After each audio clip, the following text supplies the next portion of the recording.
Airport employees humiliated and kicked Sasha Obama out, but everything changed when her father showed up. Subscribe and write in the comments where you're watching us from. The sun had barely risen over Washington, D.C., painting the early morning sky in hues of orange and pink. Sasha Obama, 21 years old and determined to carve out her identity apart from her famous family, adjusted her backpack and glanced at the time on her phone. It was just past 6:30 a.m., and she was on her way to catch a flight to New York City. She had been invited to present her research at a prestigious youth conference, a chance to share her voice and ideas with other bright young minds. She felt a mix of excitement and nerves, her thoughts a swirl of rehearsed lines and potential questions from the audience. Her father had given her a pep talk the night before, his words still echoing in her mind. "Remember, you're there because of your work, your dedication. Nobody can take that from you." She appreciated his support, but it was hard not to feel the weight of her last name wherever she went. As she stepped into the bustling terminal at Reagan National Airport, the noise and chaos of early morning travelers hit her like a wave. Announcements echoed overhead, interspersed with the hum of voices and the click of suitcases rolling across tiled floors. The aroma of freshly brewed coffee wafted from nearby kiosks, mingling with the faint scent of jet fuel that lingered in the air. Sasha navigated the crowded space, her slender frame allowing her to slip through clusters of travelers. She approached the check-in counter, clutching her e-ticket and ID. The woman behind the desk barely looked up as Sasha placed her documents on the counter.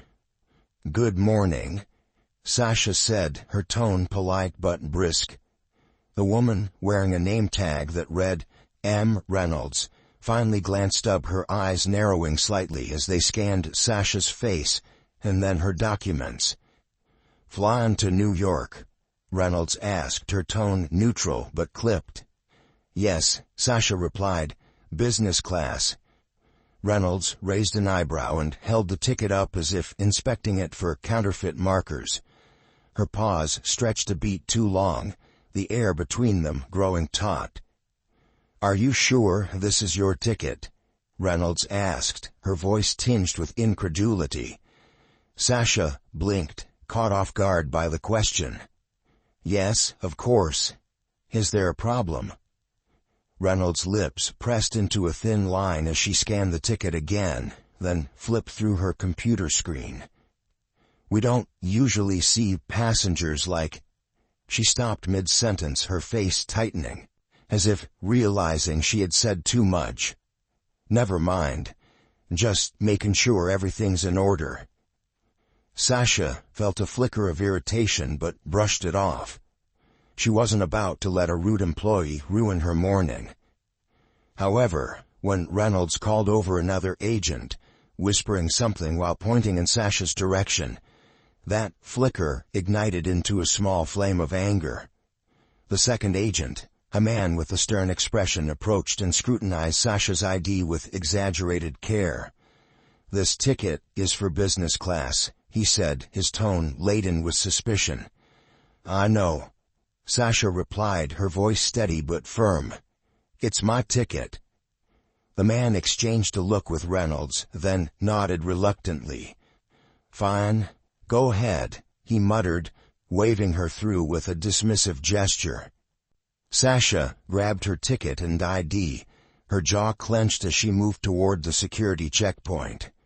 She could feel eyes on her, passengers glancing at her curiously, but saying nothing. Her father's advice echoed in her mind. "Don't let anyone make you feel less than you are." She took a deep breath, steadying herself for the next step. The line at security was long but orderly. TSA agents barked instructions and travelers shuffled forward in small bursts. Sasha placed her backpack on the conveyor belt and stepped through the metal detector without incident. As she reached for her bag on the other side, a TSA agent blocked her path. "Excuse me, ma'am," he said, "we need to perform a secondary screening." Sasha frowned, glancing at the conveyor belt where her bag sat untouched. "Why? Is there a problem?" "It's just a random check," the agent said, though his tone suggested otherwise. He gestured toward a separate area cordoned off by retractable barriers. "This way, please." Sasha complied, though her frustration was mounting. The random check involved an invasive pat-down, a thorough rummaging through her bag, and repeated questions about the purpose of her trip. "Who bought your ticket?" the agent asked, holding up her boarding pass. "I did," Sasha replied, her voice clipped. "It's for conference." The agent smirked. "Pretty fancy conference if you're flying business class." Sasha's face flushed with indignation, but she bit her tongue. She knew better than to escalate the situation. When the agent finally finished, he handed back her belongings with a perfunctory, "You're good to go." Sasha returned to the main terminal, her composure shaken but intact. She checked her watch and realized she had less than an hour before her flight.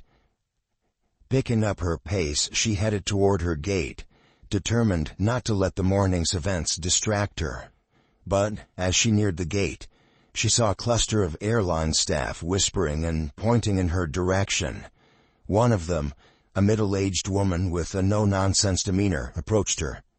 "Miss, I need to see your ticket and ID again," the woman said, her tone devoid of courtesy. Sasha handed over her documents, her patience wearing thin. The woman inspected them, then said, "We've been informed there may be an issue with your ticket. Please come with me." "What kind of issue?" Sasha demanded, her voice rising.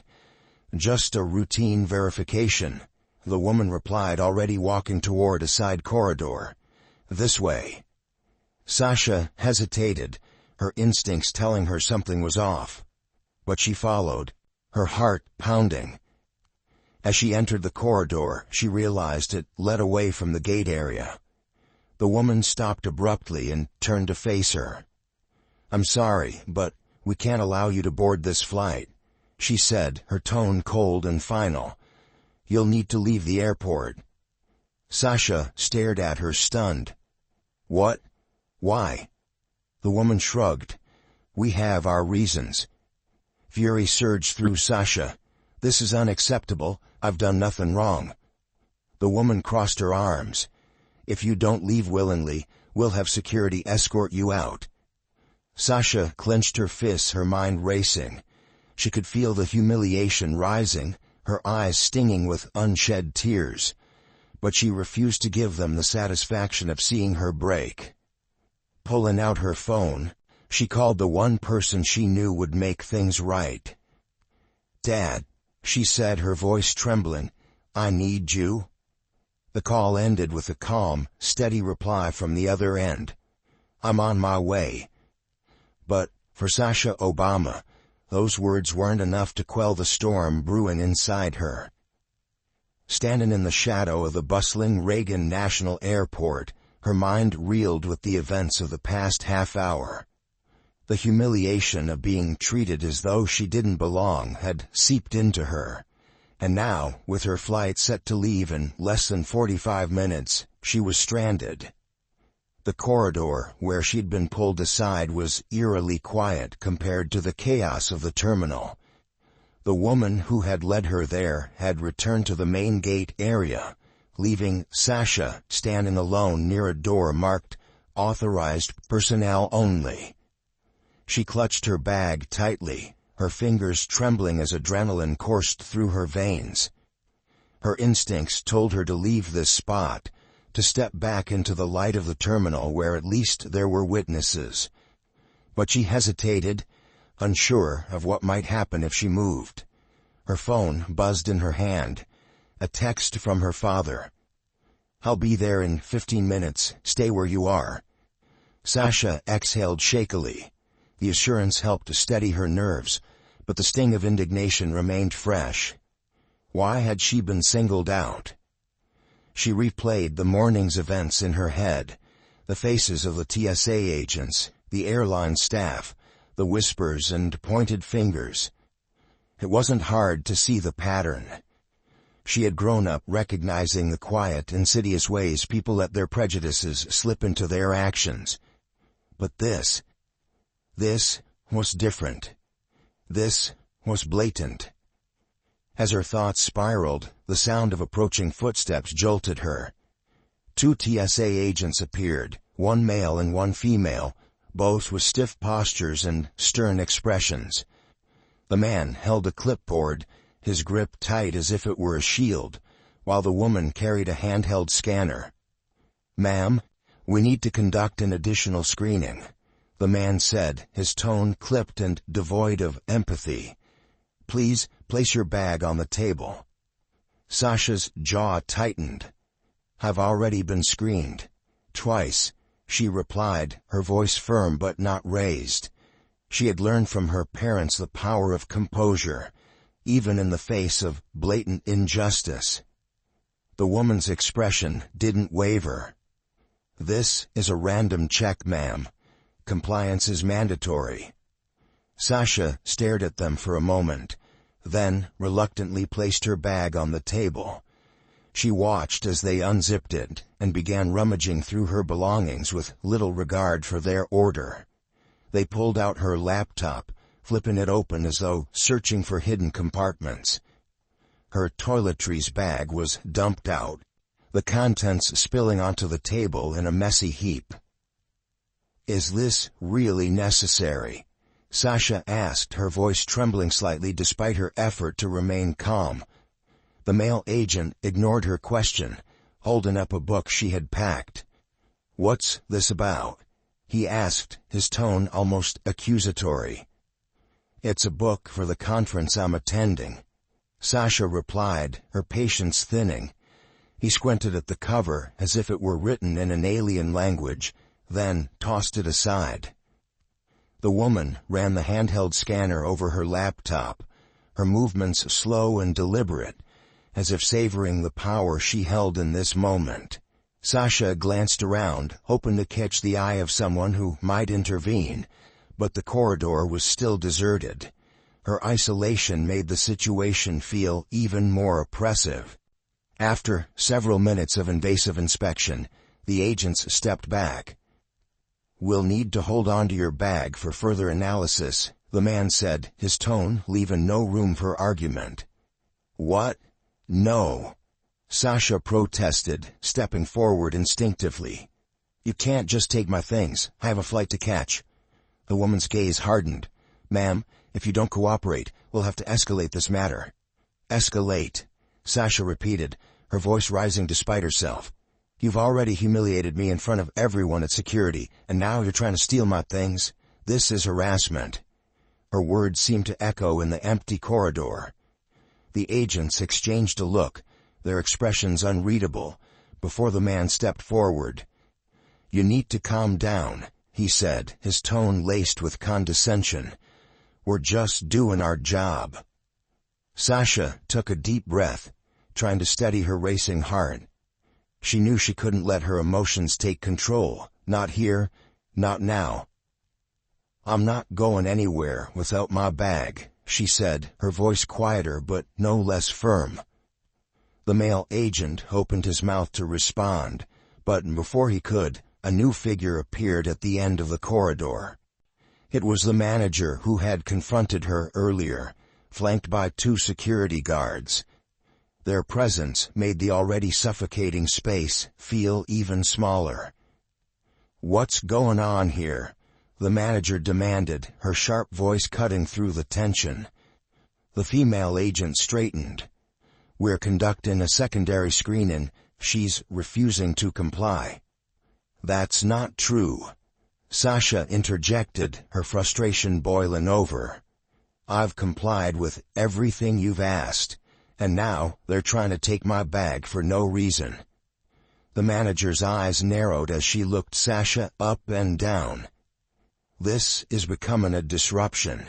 Miss, I'm gonna have to ask you to leave the airport."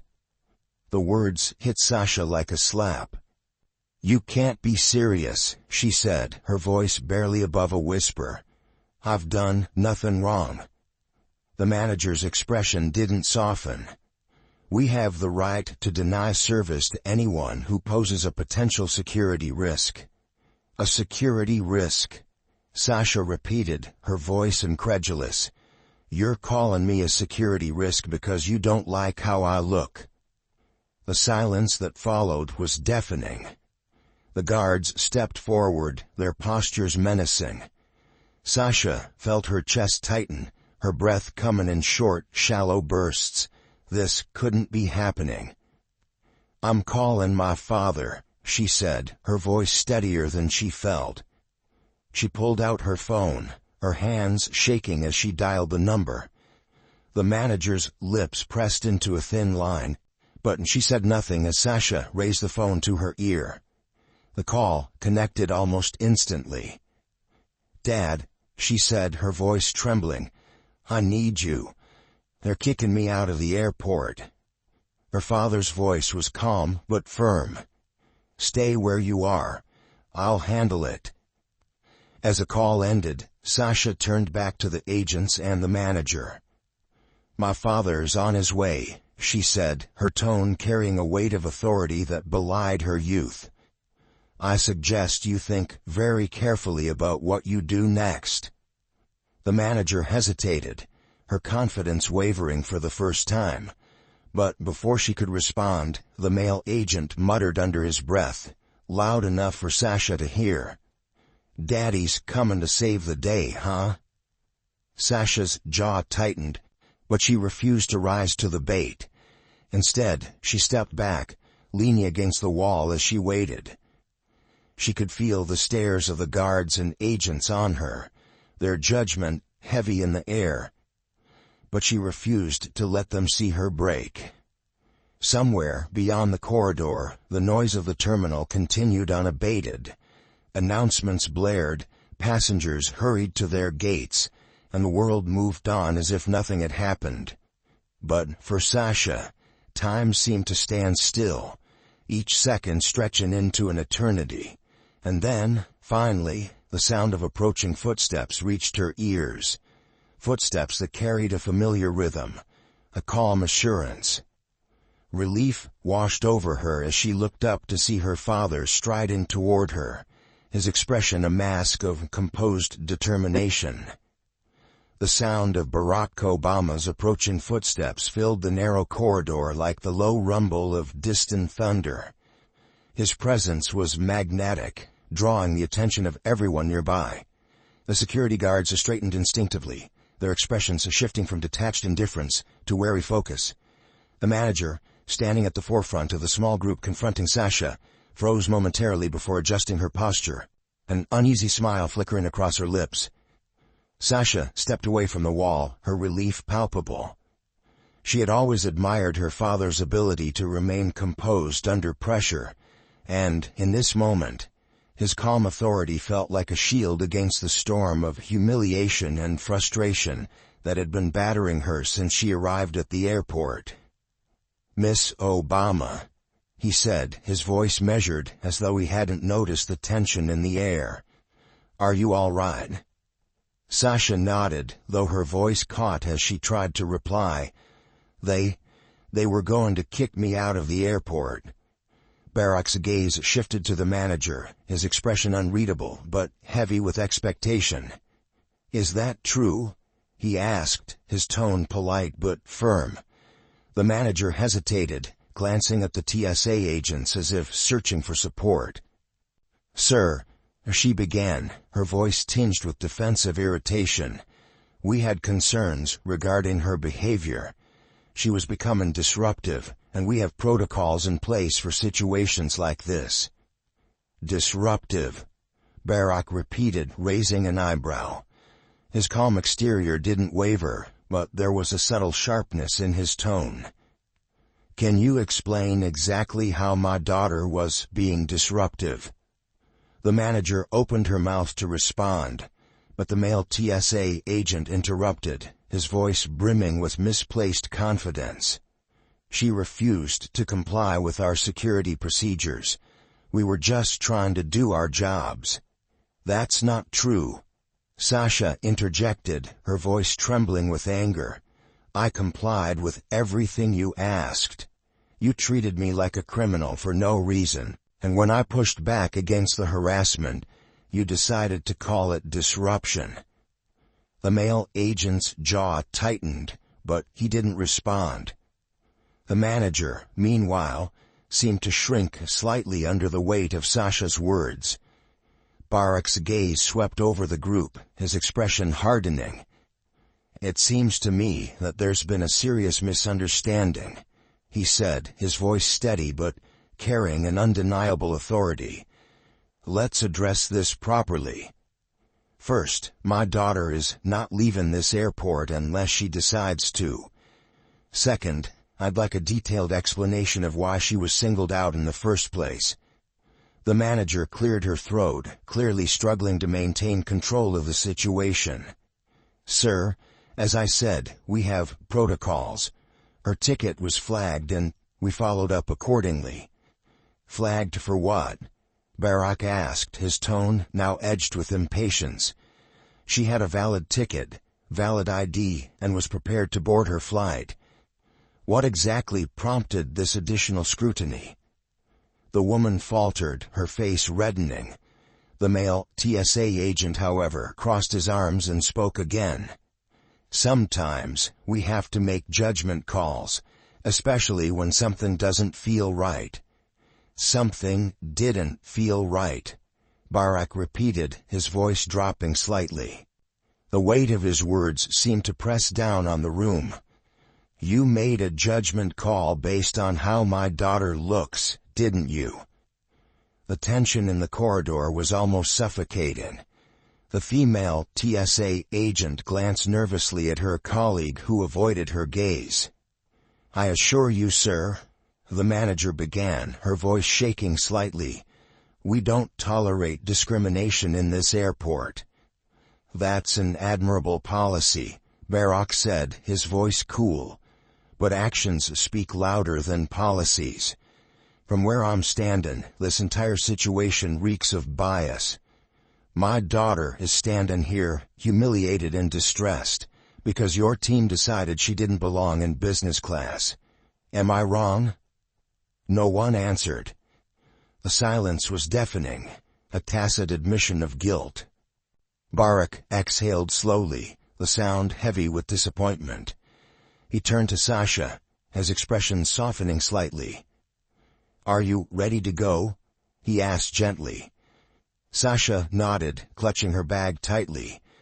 She was ready to leave this nightmare behind her, but a part of her bristled at the idea of letting these people off the hook. As they turned to leave, the manager stammered, "Wait. Sir, perhaps we can discuss this further." Barak paused, his back to the group. When he spoke, his voice was low and steady, but the warning in his tone was unmistakable. "You'll be hearing from me, and I suggest you prepare yourselves for a thorough review of your so-called protocols." Without another word, he placed a hand on Sasha's shoulder and guided her back toward the main terminal. The corridor behind them remained unnervingly quiet, the weight of their departure hanging heavy in the air.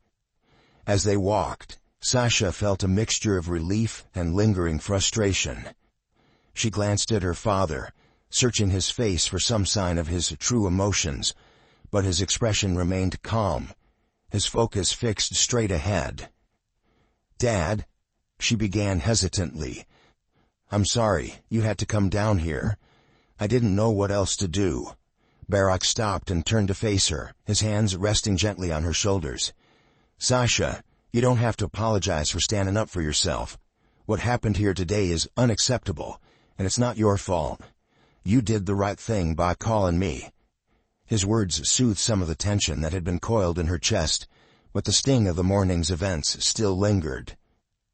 "They treated me like I didn't belong," she said quietly, her voice thick with emotion. "I know," Barak replied, his tone heavy with a mixture of anger and sadness.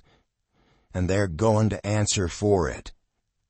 As Barack Obama and his daughter walked back toward the main terminal, the buzz of airport life gradually filled the silence between them. The announcements, hurried footsteps, and the low murmur of conversations seemed jarring after the tense, stifling quiet of the corridor. Sasha glanced at her father, his calm demeanor a stark contrast to the storm of emotions churning within her.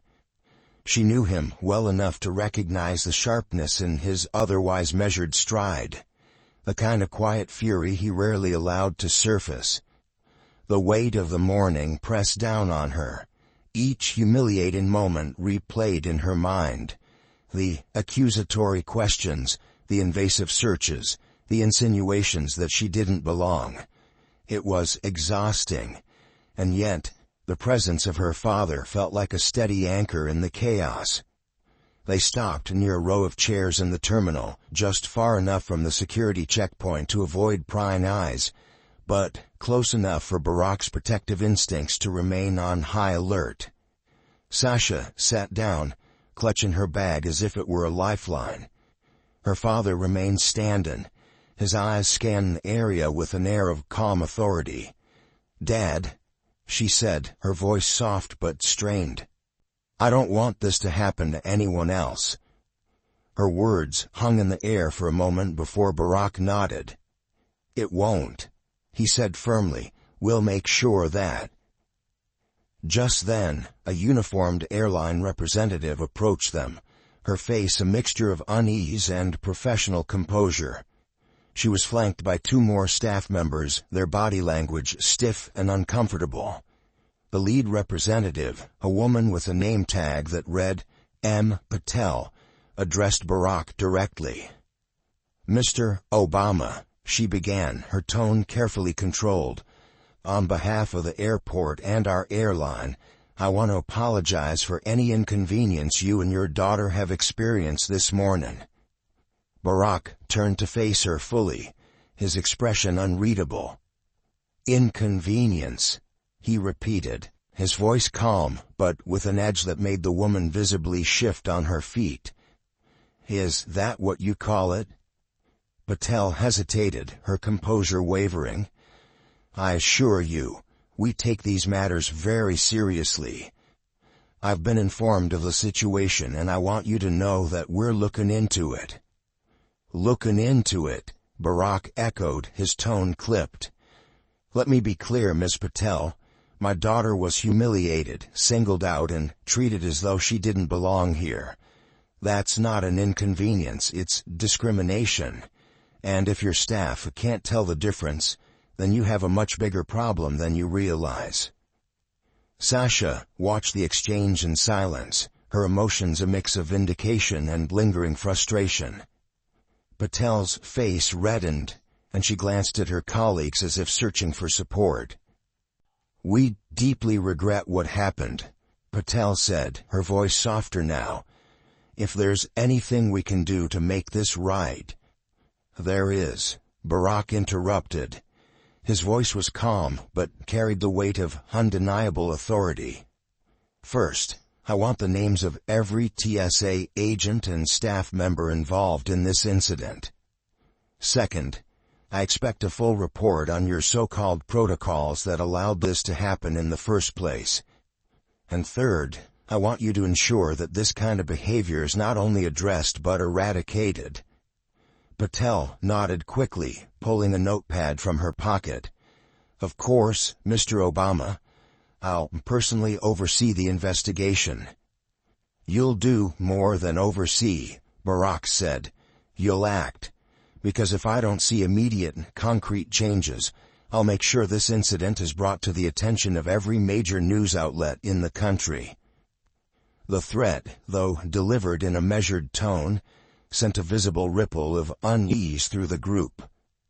Patel scribbled furiously in her notepad, nodding all the while. As the representatives scurried away, Barack turned back to Sasha. He placed a reassuring hand on her shoulder, his touch grounding her. "We're not done here," he said quietly. "But first, let's get you on that flight."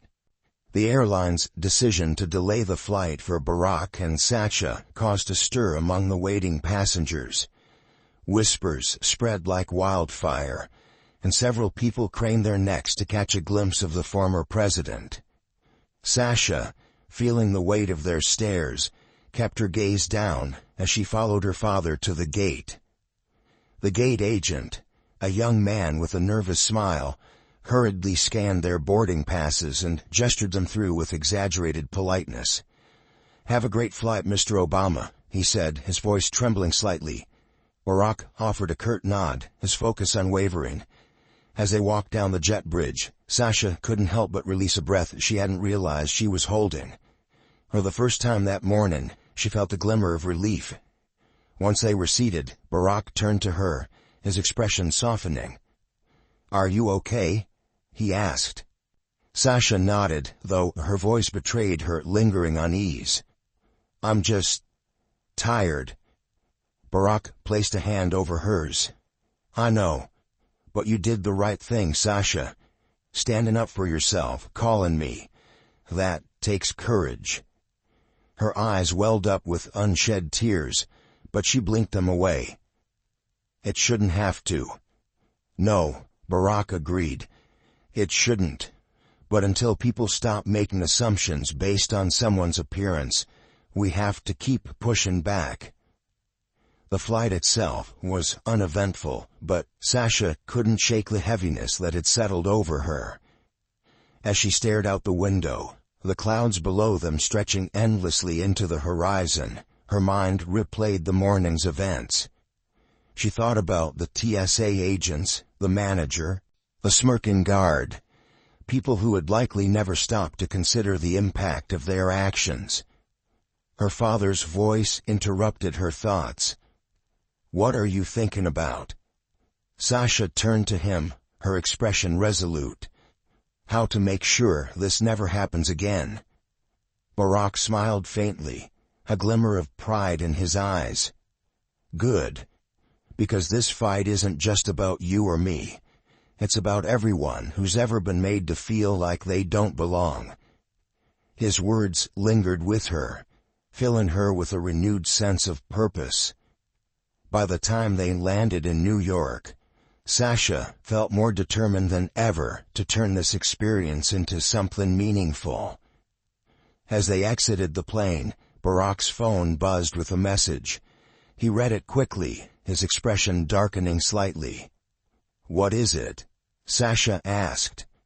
He held up the screen for her to see. It was an email from Patel, detailing the immediate steps the airline and TSA planned to take. But what caught Sasha's attention was the final line.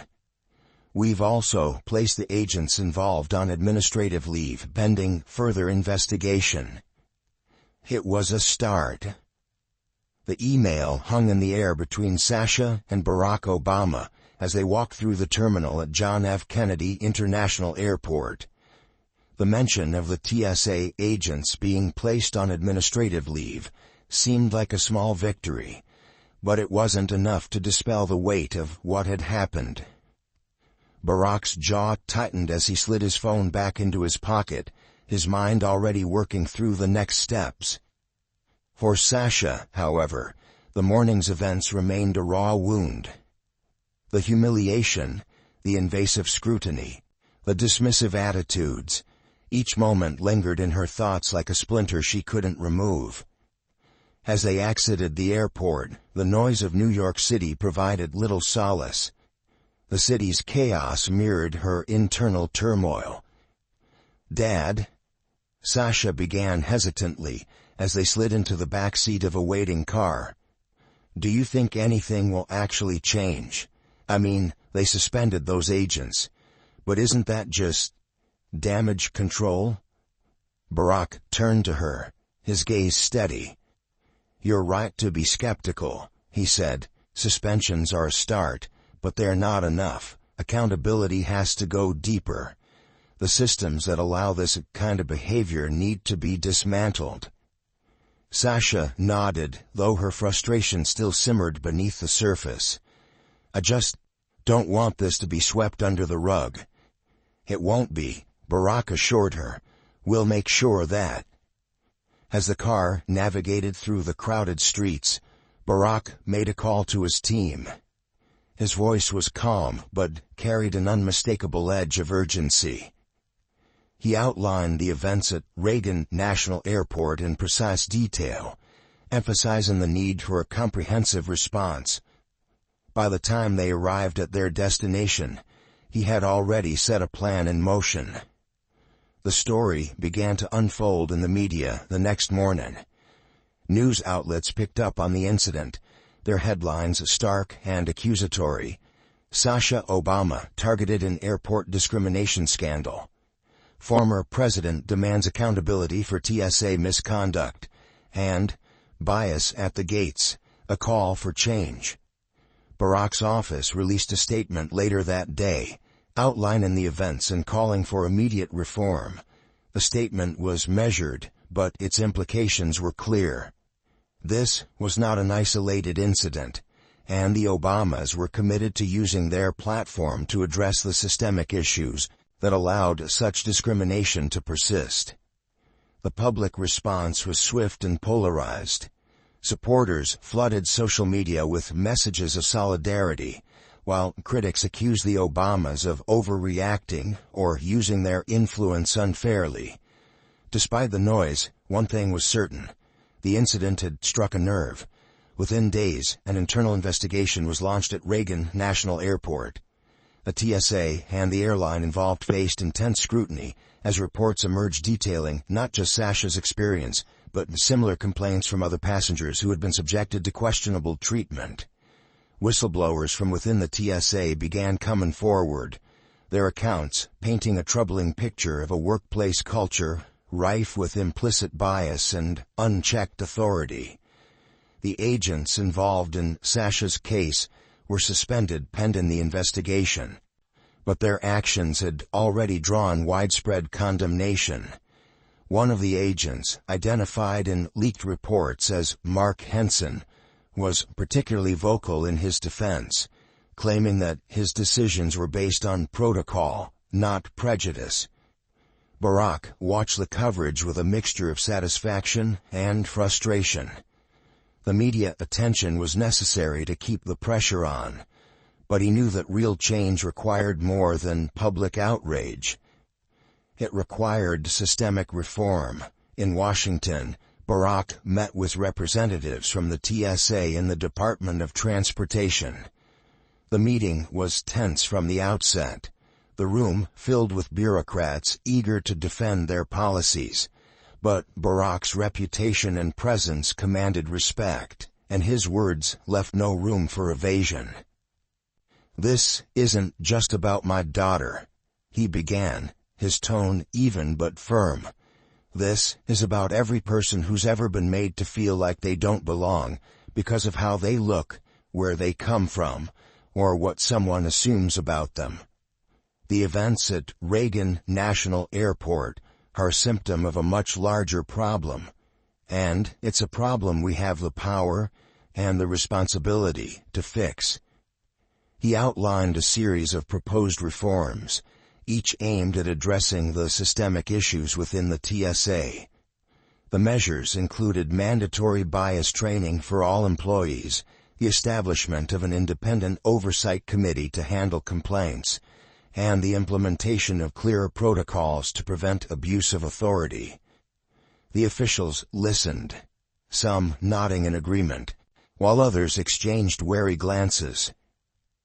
By the end of the meeting, Barack had secured a commitment to begin implementing the reforms, though he knew the road ahead would be long and fraught with resistance. Meanwhile, the agents who had targeted Sasha faced growing consequences. Public pressure mounted as more details of their behavior came to light. Henson, the agent who had mocked Sasha during the security screening, was particularly vilified. Videos of his past interactions with passengers began circulating online, revealing a pattern of rude and dismissive behavior. One of the most damning pieces of evidence came from a fellow TSA employee, who anonymously reported that Henson had made disparaging remarks about passengers of color on multiple occasions. The whistleblower's account, combined with the growing mountain of complaints, led to Henson's termination. His colleagues, who had been complicit in the incident, faced similar fates. The manager who had ordered Sasha's removal from the airport was also dismissed after an internal review found her actions to be unjustified. Her departure was framed as a resignation, but insiders confirmed that she had been pressured to step down. For Sasha, the fallout was bittersweet. She followed the news closely, her emotions a mix of relief and lingering anger. She was glad to see the individuals who had wronged her held accountable, but she knew that their punishments were only a small piece of the puzzle. In the weeks that followed, she began speaking out about her experience, sharing her story in interviews and at events. Her words were candid and powerful, resonating with audiences across the country. She spoke not just about her own ordeal, but about the broader issues of bias and inequality, using her platform to amplify the voices of others who had been silenced. Her father stood by her every step of the way, offering guidance and support, but also encouraging her to find her own voice. "This is your fight too," he told her one evening as they prepared for a televised interview. "You have the power to make a difference, Sasha. Don't be afraid to use it." By the end of the month, the reforms Barack had championed were beginning to take shape. TSA employees across the country underwent mandatory training, and a new hotline for reporting misconduct was established.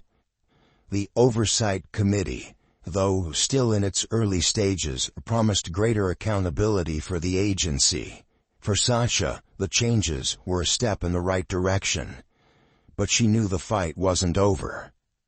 The experience at Reagan National Airport had been a painful reminder of the work that still needed to be done, but it had also shown her the power of speaking out and the importance of standing up for what was right, even in the face of adversity.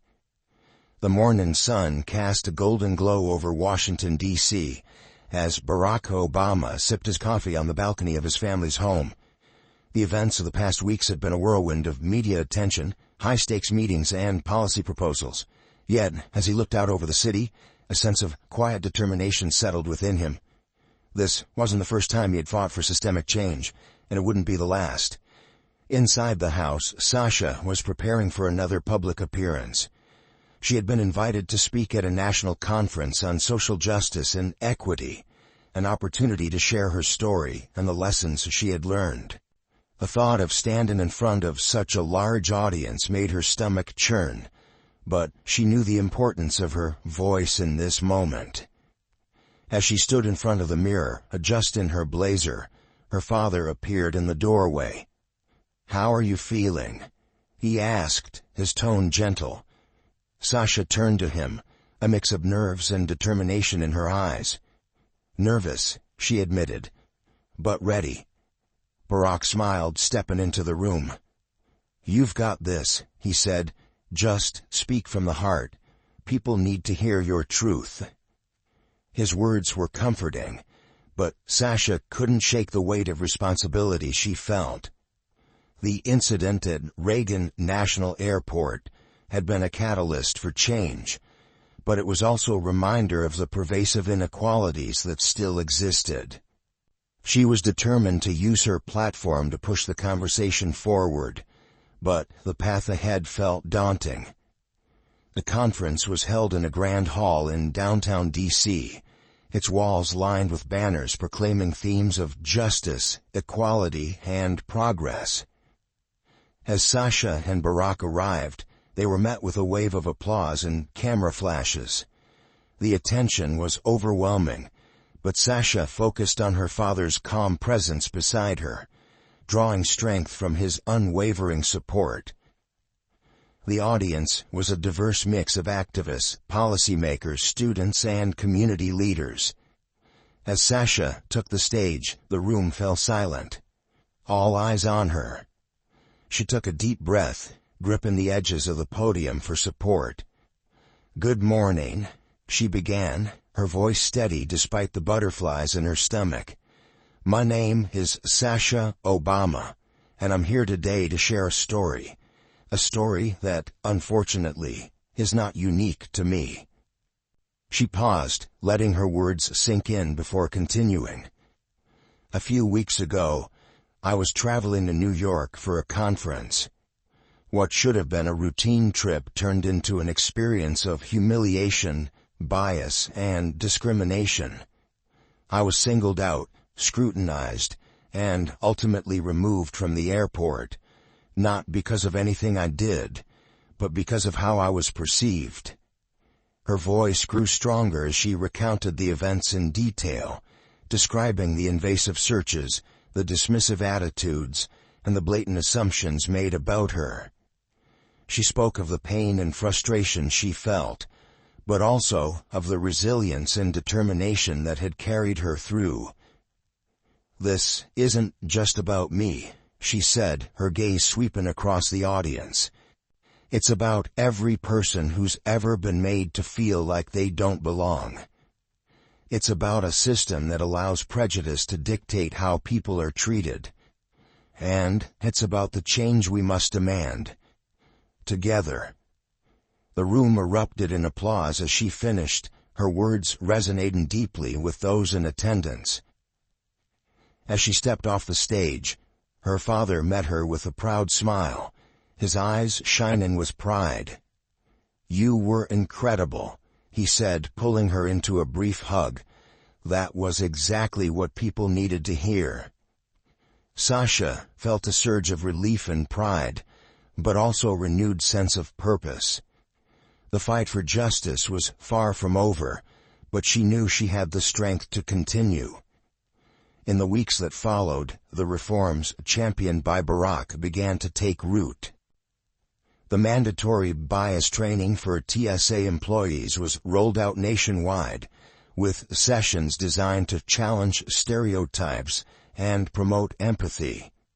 The Independent Oversight Committee was established, tasked with investigating complaints and holding employees accountable for misconduct. The hotline for reporting discrimination became operational, providing passengers with a direct channel for voicing their concerns. The changes were met with mixed reactions. While many praised the efforts as a step toward equity, others resisted, arguing that the measures were unnecessary or burdensome. Barack was no stranger to such opposition, and he remained steadfast in his commitment to the cause. Sasha, too, continued to advocate for change. She used her platform to amplify the voices of others, sharing stories of those who had faced similar injustices.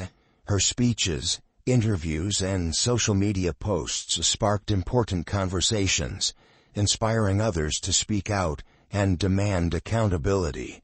One afternoon, Sasha received an email from a young woman who had been traveling through Reagan National Airport shortly after the incident.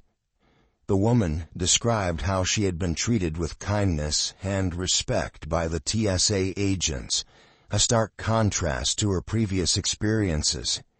"I don't know what changed," the email read, "but I wanted to thank you. Your story made a difference." Sasha read the email twice, her heart swelling with a mixture of gratitude and hope. She forwarded it to her father, who replied with a simple message: "This is why we fight." As the months passed, the ripple effects of the incident continued to spread. Other airports began adopting similar reforms, and advocacy groups pushed for broader changes across the transportation industry. The conversation about bias and discrimination extended beyond the TSA, touching on issues in policing, education, and healthcare. For Sasha, the experience was transformative. It had been painful and humiliating, but it had also been a powerful lesson in resilience and the importance of speaking out. She had found her voice and learned how to use it to create change. One evening, As she and her father sat on the balcony, watching the city lights twinkle in the distance, she turned to him with a thoughtful expression. "Do you think things will ever really change?" she asked. Barack took a sip of his coffee, his gaze steady. "Change is slow," he said, "but every step forward matters. Every voice raised, every injustice challenged, it all adds up. And the fact that you're asking that question, that you care enough to fight for a better future, is a sign that we're moving in the right direction." Sasha nodded, her resolve strengthening. The road ahead would be long and difficult, but she was ready to walk it. The story of Sasha Obama's experience at Reagan National Airport became a symbol of the ongoing struggle for justice and equality. It was a reminder of the power of resilience, the importance of accountability, and the potential for change when people stand together. And for Sasha, it was the beginning of a journey that would shape her future in ways she had never imagined. Thanks for watching. Subscribe to the channel so you don't miss new stories. Share this video with your friends to inspire important changes. Be sure to check out our channel for more stories like this. See you in the next episodes.